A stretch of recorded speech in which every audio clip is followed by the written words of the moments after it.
Hi, I'm Owen from Rask Australia. Thanks for tuning in to the Rask Network. Before we get into today's show, there are a few things we have to go over. Firstly, what you're about to hear and see is limited to general information only. It's not personal financial advice like you'd get from a financial planner. Also, it's important to remember that past performance is not indicative of future performance. That means that anything that's happened in the past, or we say today, is not necessarily going to reflect what happens in the future. Lastly, please consider that any of the guests or myself are featuring on this program may have a financial interest in some of the products or shares mentioned. That's enough from me. I hope you enjoyed today's program. G'day, hello everybody, and thanks so much for joining us today. Welcome to the Australian Property Podcast's 2 Cents segment, where we'll take a plain English look at the big 3 property news stories of the week. I'm joined once again by the king of mortgage broking, Mr. Chris Bates. Hello, Chris. Pete, absolutely excited. I have to admit, this is probably my guilty pleasure of the week, chatting to you around these stories. How have you been? What have you been up to? Well, it's better than your normal guilty pleasure of watching Married at First Sight. So I'm glad to be of assistance, give you something a bit more productive to do with your time. Yeah, I'm very well, thanks. I've been very busy this week with the kids mainly, so lots of early starts. How about yourself? Yeah, that's the golf swing they're working on, is it? So we've got 2 weeks of golf school here in Noosa. So every morning they get an hour out on the course, and then of course they won't want to come home after that. So we're pretty busy, and off to the AFL tomorrow night at the Gabba to watch the Lions v the Magpies. So another very late night for us. How about yourself? How was the kids' birthday party you told us about last week? Oh, it went well. It's we were planning to do it in the park, so it was 3-year-olds. So it was about 12 of my daughter's friends coming. We decided to do it at the house, and it all went fine. Actually, we had a little entertainer, and it was a good party. A bit daunting thinking 12 kids are coming to your house, but yeah, it all went well. You survived. And what have you been actually working on this week?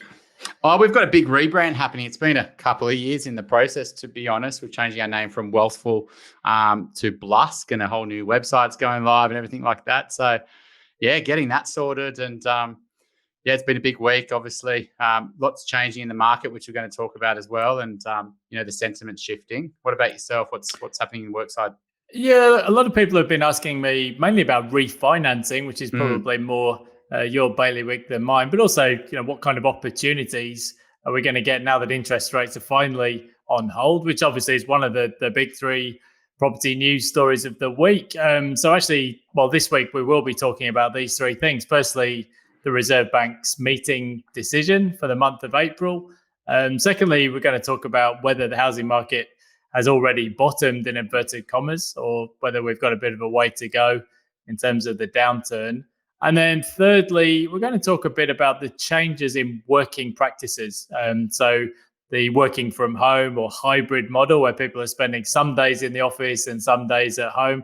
And there's been a lot of talk about things like AI, artificial intelligence, and what that might mean for the workforce and the knowledge industry down the track. So those are the 3 things we're going to cover off today. And I know you've got a camping trip coming up, Chris, so we better cover those off in case you get taken out by a snake or something next week.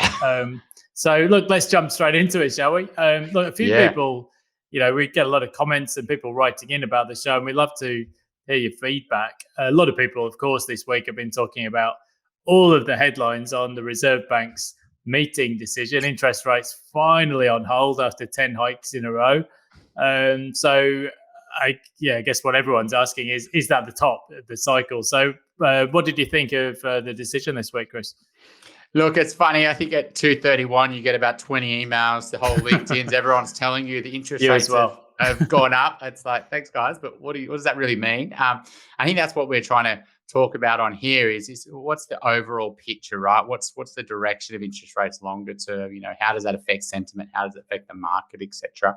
Not just reporting on the news. I think you're right. I think it was highly likely that they were going to pause.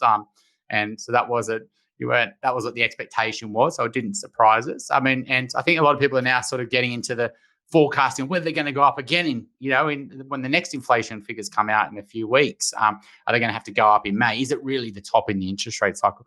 Regardless, though, you'd like to think now that we're at the close to the end, whether it's one or two more potentially, or maybe there's no more. I think the market had already factored in more. So the market was already thinking the RBA is going to go up to over 4%, I would say. I think a lot of our buyers for the last 12 months have been saying, I want to buy this, but what happens if interest rates go to 6%? And that's what they've been doing their numbers on. That's what they've been basing their purchasing decisions on. Where at the moment, the rates you're getting at the banks are only 5.25%. So we're well under what buyers thought last year in terms of their pricing. And so buyers now start saying, oh, look, I actually think I don't need to factor in a 6% interest rate. I need to factor in a 5.5, or I need to factor in a 5 because there's talk of rate cuts. That is obviously going to change buyer demand in terms of the appetite towards taking action. Yeah, so if you don't follow this as closely as we do, the cash rate target that the Reserve Bank of Australia sets is currently at 3.6%. So it's come up from basically zero a year ago. So it's very rapid cycle of tightening on hold this month. And I think basically if you look at the language they used in the statement, they said further tightening may well be needed, but overall the language is a lot softer. So basically they're in a wait and see mode now. The next inflation figures are released towards the end of the month, 26th of April, and that will really determine whether we get another interest rate hike or not. So they're sort of still remaining a little bit hawkish just to make sure that inflation is definitely going to fall. I think if you look further ahead, financial markets are basically saying no more hikes. Yeah. And if you look at bond yields, which is Australia's government bonds, well, they've definitely eased. And if you look further out, Australia's 3-year government bond, well, it's well below 3%. So I guess even though there may still be some tightening in the pipeline as people's fixed rate mortgages reset, overall markets are thinking, well, we're pretty much close to the top. Now, have you seen a number of banks, I noticed, Chris, have actually been cutting their fixed rate mortgages on that basis? Have you seen some of that? Yeah, absolutely. Macquarie came out this morning, changed their fixed rates. Some of them were out of market a little bit, so they've maybe come back into the pack a little bit. Maybe they were overpricing their fixed rates. They didn't really want to take them on. But absolutely, there's a sentiment to reducing fixed rates, which is a good sign that, bank finance and their confidence around longer term access to money and credit at a rate is reducing.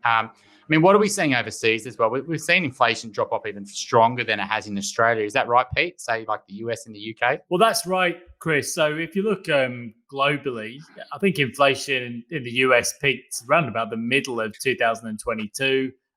Other countries, the same. United Kingdom inflation is still sticking around a bit there, so that's probably not the best example. I think we're just a little bit behind a lot of other countries, though, simply because our lockdowns went on for so long. We were so successful in getting rid of COVID, we didn't really know how to reopen.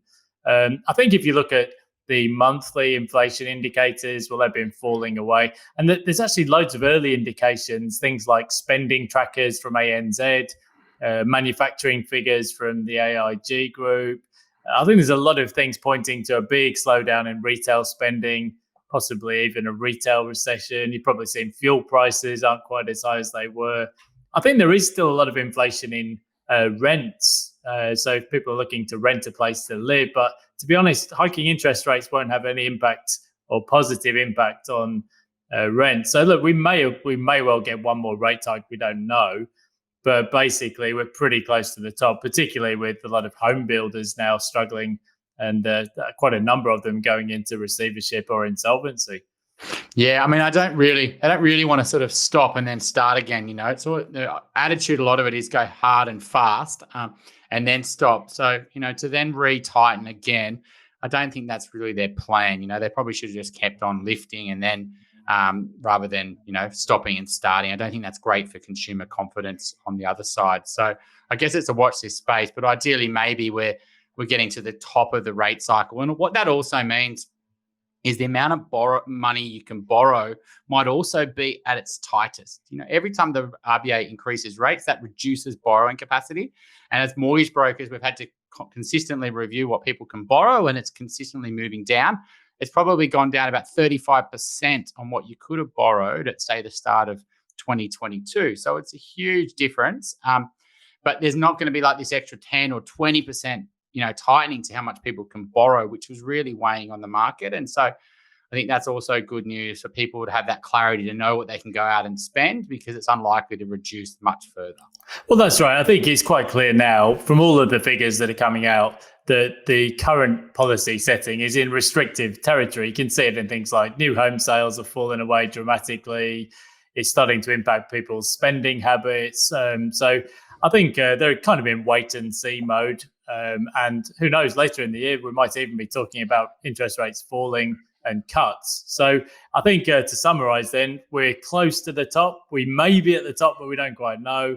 And it's a bit of a watch this space for the next few months, I think. But we're starting to see some fixed mortgage rates come back down, which is good. And that's probably not a bad leading indicator for what's to come. Second story, which almost directly links into this, Chris. Question that a lot of the media is asking: has the housing market cycle already bottomed? So we've seen price gains reported for a couple of months, actually, by PropTrack. Now CoreLogic reported price increases in March, particularly in Sydney, where prices were up 1.5% or so because there's not much for sale, essentially, and immigration's picking up. We've seen SQM Research are out. They're forecasting price gains for 2023, particularly in Sydney, where rents are rocketing, and also Perth. So what do you reckon, Chris? Are we at the bottom, past the bottom? Was it last year? What do you think? Look, I put some posts up on LinkedIn late last year and also early this year. And this isn't me saying I predicted the bottom or anything like that. All I was saying is commenting on is what we were seeing from buyers and their attitudes to sort of entering the market. And absolutely, August, September, October, November last year, they were very nervous. They were unsure where to buy or what interest rates were going to do. And that was actually the best buying. It was obvious that there was still a little bit of stock on the market in terms of what people could buy. And vendors were very nervous, just like buyers, and they were willing to take, really lowball offers, because if they didn't get out now, it could be this big 25% crash. And I think stock really dried up at the end of 2022, and in February, March this year, not much has come on. We can see listing numbers all over the country are really tight. And yeah, there's still a lot of properties on the market that are the average ones, the poor streets, the dark places, the busy roads, the privacy problems, weird layouts, smaller blocks, etc. And so there's properties on the market, but they're the things that people don't really want unless they're desperate. And the market's not desperate right now. But trying to find the really good properties on the good streets, unfortunately, you're already seeing bidder numbers are going up at the auctions. I saw some research by Ray White this week. Your clearance rates have gone up. And that's already, as a whole, as a market, you're starting to see some price gains in the Sydney market in particular. But the market isn't just one market. There's lots of sub-markets within sub-markets. And, I think where we'll talk about this is some markets will probably be recovering and some markets probably still have a bit of pain ahead because a lot of this fixed rate hasn't flown through there. So, yeah, what's your sort of your thoughts, Pete, on where's potentially more through the cycle and where's potentially got pain to come? Yeah, I think you're right. The bottom of the market, whether it's a stock market or most financial markets or housing, the bottom is usually a process rather than a specific event. Yeah. It's not like it's falling one day, rising the next.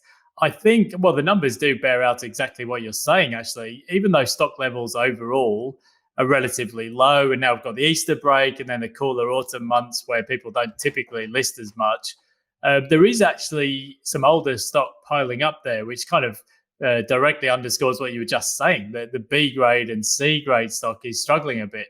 And, as interest rates flow through for some of those people who are on fixed rate mortgages, there could be, there's some pain to come there. And I think for leveraged borrowers, I think particularly portfolio investors, some of those resetting fixed rates are going to cause some pain. I think in terms of to be honest, some of the regional markets were just so overheated during 2022 that they're going to struggle simply because of that. I mean, if you think about, for example, where I live in the Noosa Shire, the market hasn't bottomed here yet. There's people listing properties with hopes of last year's prices. They're just not getting them because people's borrowing capacities have gone down. Maybe some people have headed back to the city, getting called back to the office. So there's things pulling in both directions. I think, it's really that family-friendly stock in capital city suburbia that's doing well, lots of competition, but there's plenty of properties that are really still struggling at the moment. Yeah, I think a lot of the markets didn't boom in 2021. A lot of, the high density markets, the apartment markets in, Sydney, Melbourne, Brisbane, they didn't go up anywhere near, or if at all. In some markets, for example, the Parramatta, unit market actually went down, even though interest rates went to 2%. So, a lot of markets never actually boomed and are actually still got the problems with demand and supply. And but then some markets are very, very tight. It's hard to buy any good properties. And then there's this demographic confidence building by young families that really want to get into long-term security. And the rental market's almost forcing them there as well, because they go, I can't rent anything. And I do think that they now know their borrowing capacity. They're comfortable with where interest rates are. Given even though they're at 5%, they weren't expecting to be at 2% forever. So they're going, well, even if at 5% I can afford it with my cash flow, I'm willing to enter the market. I've got a big deposit because I'm selling something else. Or there has been a little bit of incentive in New South Wales, for example, where the state government has that up to 1.5 million you can purchase without stamp duty. So that's all going to change in July. So it's going to be interesting to see if the momentum continues there for first home buyers. But ultimately, I would say that the best buying opportunity was actually last year. And I think that's when the bottom is when you potentially can get good assets at good prices without that much competition. At the moment, it's hard to find good assets, and you're going to pay a bit of a better price because you're going to find there's competition there, whether it goes to auction or whether you've got multiple bidders. And so it's not to say it's all the opportunity's gone. It's very still early in the cycle. But I would say that, if you had your choice, you would have picked to buy last year. Yeah, that makes sense. I think actually, just on that rents point, I mean, I've seen numerous examples in Sydney, which I follow more closely than Melbourne, but I think the same is probably true down there. Situations where properties have come to the end of their lease or people don't want to renew because the rents have gone up, and then they're being relisted with rents up 50%, not across the board. But I think, as you pointed out, a lot of those inner city or unit markets didn't actually boom during COVID because everybody was moving out to the regions, that race for space. And now suddenly, with the students coming back and immigration picking up, there's just very, very little for rent in Sydney and Melbourne. And that demand is just surging as the population growth explodes. So you're right, there's markets within markets. Seen plenty of cases where unit prices haven't budged in 7 or 8 years in Sydney and Melbourne. So it's a mixed picture. But overall, I think the outlook is clearly improving. You can just see from the tenor of the media headlines from October, November last year, where people were predicting sort of catastrophic declines in prices that haven't really eventuated.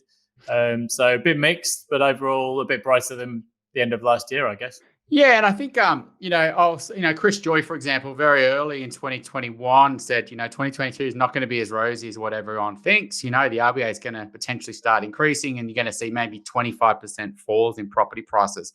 And he based that if the RBA went up by 1%. The RBA actually went up by 3.5% now. Borrowing capacities fell by 35%. But prices haven't fallen anywhere near like 25% and potentially maybe even only 10%, some areas a bit more than that. So it hasn't been as catastrophic as what people thought would be. And we had a huge test to the market. What happened in 2022 is where as soon as there was that first rate increase, that really was when you started to see aggregate data showing the prices are falling. And with potentially the rates going plateau or talk of rates, if that talk of rates going down starts to really become mainstream and inflation's really getting, look like to be under control, well, then that's obviously going to be really supporting the market because people won't want to be missing out. There's a lot of pent-up demand in property markets where people haven't got the right long-term housing solution, or they finally want to go and buy an investment property. They'll all be waiting for that point where they think, now's the time. I don't want to miss out because I've missed out in the past. A lot of people have missed out in previous booms where they wish they should have, could have done something. The final point on which will lead into our third story is this, the regions. We saw a lot of people go there in 2020, 2021, even 2022. But that sort of remote work work from home story is really playing out probably different than most people expected. And that'll go into our story 3, and that's having an effect on the regional markets. The first tier and the second tier. So maybe give us the story 3, Pete. Yeah, so third story of the week, which is actually a bit of an ongoing thing rather than purely topical, but the change in working practices. So I think there was a general move towards working from home or that hybrid model anyway. But then when the pandemic happened, suddenly it just massively accelerated all those trends. Loads of people who were toying with the idea of moving coastally or to the regions, we just saw that rush to the regions, and that really accelerated. I guess the question now is, are employers going to start requiring people back in the office maybe 2 days a week, 3 days a week? Most people I speak to are actually in the office or in their place of work for at least a couple of days. So there's not that many employers who are just saying to people, look, you just go and work remotely and we don't need to see you again.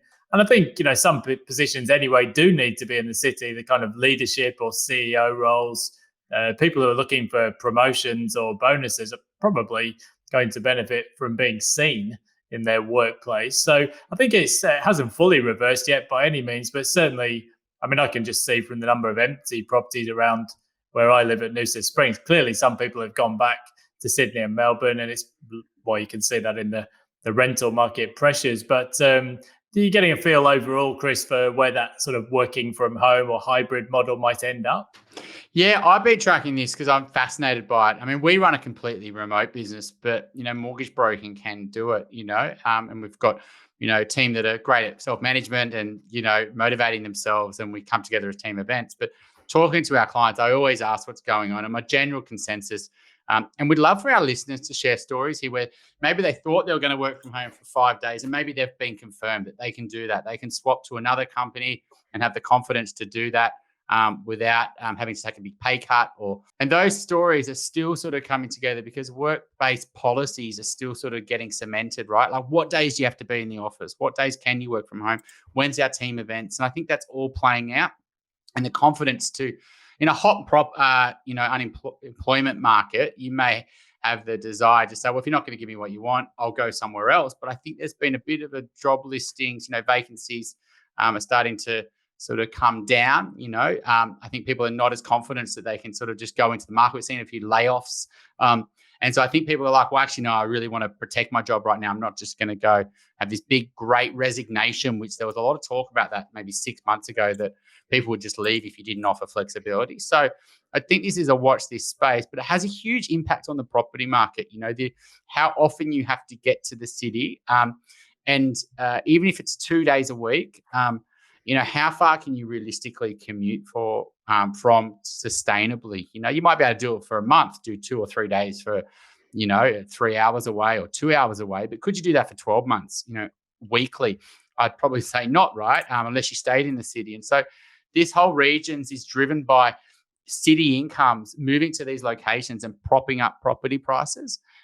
There are people who, for example, self-employed or different industries that can, work from home and remote, and because, consumer perceptions on what's required has changed. I think that's changed for good, to be honest, I think.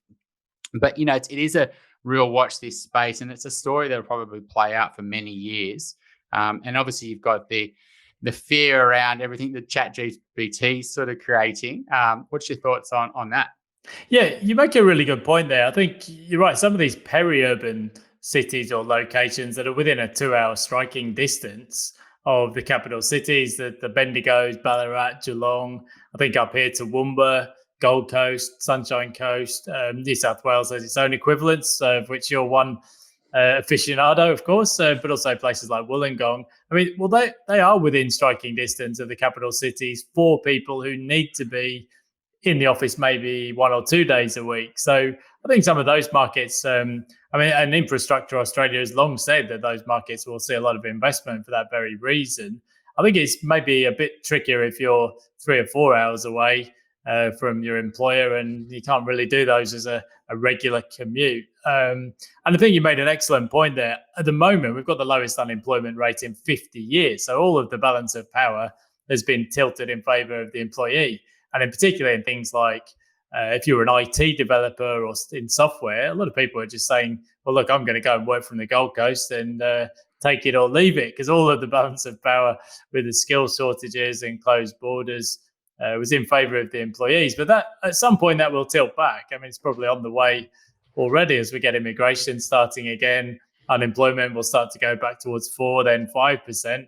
And when the balance of power is a bit more level or a bit more normalised, then maybe people will be sort of demanded back into the office a bit more.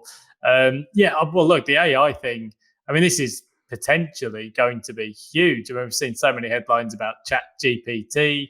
I think it's potentially going to be a revolution, just like the internet and the iPhone. I think it could be amazing for specialists in the knowledge industry. And I think overall, the feeling is there'll be some amazing productivity gains for the economy.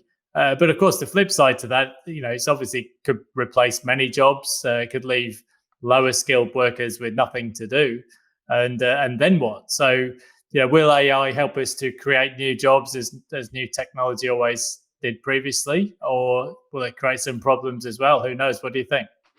Well, I think there are a lot of the jobs that don't even exist, right? So we're going to create new industries and we're going to create new jobs, and we're forcing people up the knowledge curve, I guess.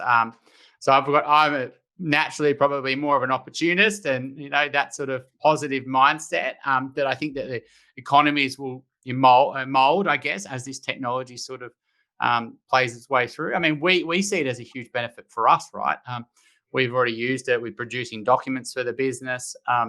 And I think what it can't do, and this is definitely, is the empathy side, right? So you've got this knowledge, but then how to critically apply that knowledge to that person's situation, when there's lots of different things that aren't just, it's the soft facts, it's the, and there's obviously data, and there's decision-making, there's people, and there's a lot of things that the technology won't come up with the right advice. Sometimes the numbers aren't the right advice. There's some personal reason, especially in our space. But I imagine in lots of industries, there's lots more going on than just the facts and the figures, which I think the technologies may be good at and potentially better than us at.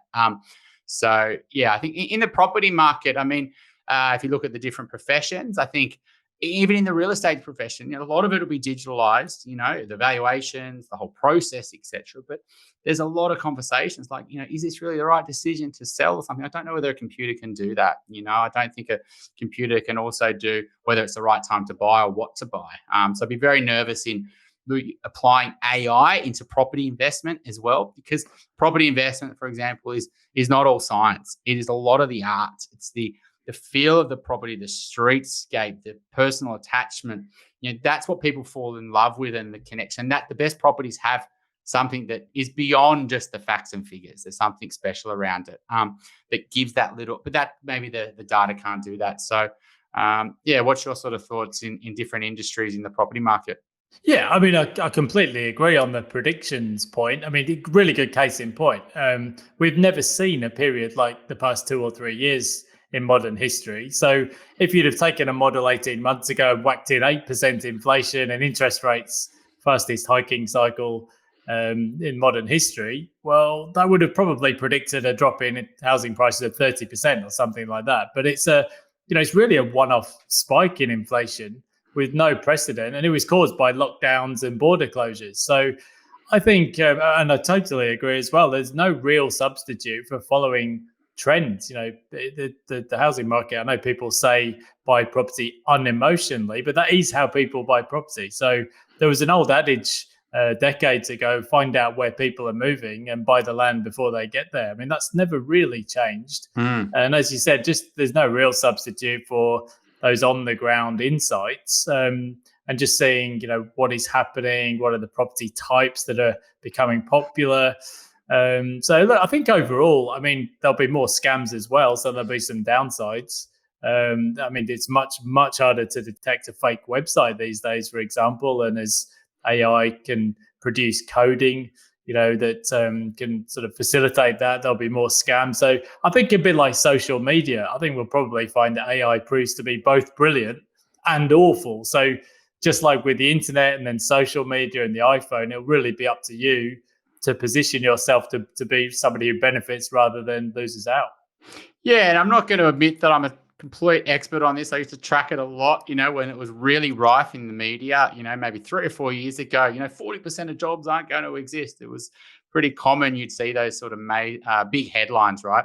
And in a lot of the jobs that I did, financial advisor, mortgage broker, accountants were very high on this list. But what it does, I think, it allows people to then focus more on the clients and those big conversations and the real value add rather than the doing side of a job. And that's the valuable stuff. So if anything, they create time to help more people and on the valuable stuff, not the non-valuable stuff. So I think it's a big story that will consist. I think ultimately, though, as individuals, though, we need to be conscious of this. And maybe Australia is a little bit better protected than some countries around the world, where, we've got knowledge jobs and service jobs that maybe the, technology can't do. But maybe I'm being a bit naive. So I think as everyone in this country and everyone in the world really should be aware of this and be doing, how do I stay ahead of the curve rather than fall into, some of the jobs that may go. Yes, and don't forget, we've got the lowest unemployment rates in half a century at the moment. And I mean, if I've seen one of these articles about nobody's going to have jobs in the future, I must have seen 1,000. So, being optimistic, we've always created new industries and new jobs historically. So there's no reason why this might not be the same. However, we shouldn't underestimate the potential scale of the disruption because AI is moving on in leaps and bounds, and that's not going to stop. You can't really hold back progress. So I guess, as you said, something you want to try and stay ahead of and position yourself accordingly. So let's summarize those top 3 stories of the week then, Chris. So firstly, interest rates. Well, we think we might be at the top. Certainly financial markets are pricing that we're at the top of the cycle now, which is good news for people who are borrowers, property buyers, property owners. But we may yet see another hike. So it's a watch this space, really. Let's wait and see. Secondly, has the housing market cycle bottomed? And I use sort of inverted commas there. I think, some markets, the best buying conditions were last year. However, there is still some pain. And I think actually a lot of markets will see prices still easing and falling over 2023, partly because they got overcooked last year. And also because a lot of people have still got to feel the pain of those fixed rate mortgages flipping across to much higher mortgage rates. And thirdly, the change in working practices. As far as we can see, some employers are getting people back in the office more often, but in a lot of cases, it's only 2 or 3 days a week. It's not, things aren't going back to how they were. That's quite clear. And maybe in time, sort of the balance of power will shift back towards the employer again, and that might just pull things back up. But there's certainly there's some problems in the office space, particularly for the lower grade B and C grade office stock. It's very hard to rent that stuff out now. Yeah, absolutely. I think you've summarised all 3 points really well there, Pete. The third one, I think it's really a case study thing I'm trying to get on the ground. So if you've got stories in your situation where, you were told 5 days, but now you're back in the office 5 days, or vice versa, you've been given really great flexibility and you're confident on your industry. I think these are really good takeaways because it's going to be a bit of a bell curve on some people who are forced to work, a lot in the city, or maybe they want to in their 20s, and then some people who've got great flexibility, and that's completely different. The demand curve is completely different this year than it was 2 years ago or 3 years ago prior to COVID. Please send all your questions through as well. Whether it's on today or whether it's for our Q&A episode. I also say your blog, Pete. Obviously, I've been watching that every day you send it out. I really like the data you've got coming through around new home sales and, the stock shortage or the dwelling shortage that we're going to have in the years to come because a lot of builders are going bust. So I think we'll probably try to cover that story next week. But I think that's a big story for next week. I think we've seen, even since we prepared the notes for today's show, there's been several high-profile home builders going to the wall. Some are closing their sales divisions. And this is going to create some major challenges for the housing supply going forward. In a similar vein, you can contact Chris Wealthful, and in the future will be Blusk, as he mentioned. And we love people to send in their comments and questions. So thank you very much for listening. But yeah, great if you just want to interact with us as well. That's fantastic. Chris, while we're on the subject, I know you run another podcast called The Elephant in the Room with Veronica. I saw this week you had your Fool and Forecaster report, which I was disappointed to see featured me as, not quite a fool, but I didn't get everything right last year. So any highlights from this year's report? Yeah, we've done these reports the last 5 years. So the other podcast called The Elephant in the Room, and we've done over 250 episodes on that. And it's a bit of a tongue-in-cheek. On April Fool's Day every year, we release a report on this is what everyone said would happen, and this is what happened. And it's always good reading, have a bit of a laugh, because everyone usually gets it pretty wrong. And it shows how bad we are at forecasting. Well, it's been a tough 2 or 3 years. Anyone who predicted the last 3 years correctly deserves a gold medal, because we've seen so many things that have never happened before. And only now things really starting to normalize. So thanks again for tuning in, and we look forward to catching you on the next episode of 2 Cents on the Australian Property Podcast. Cheers. Thanks, Pete.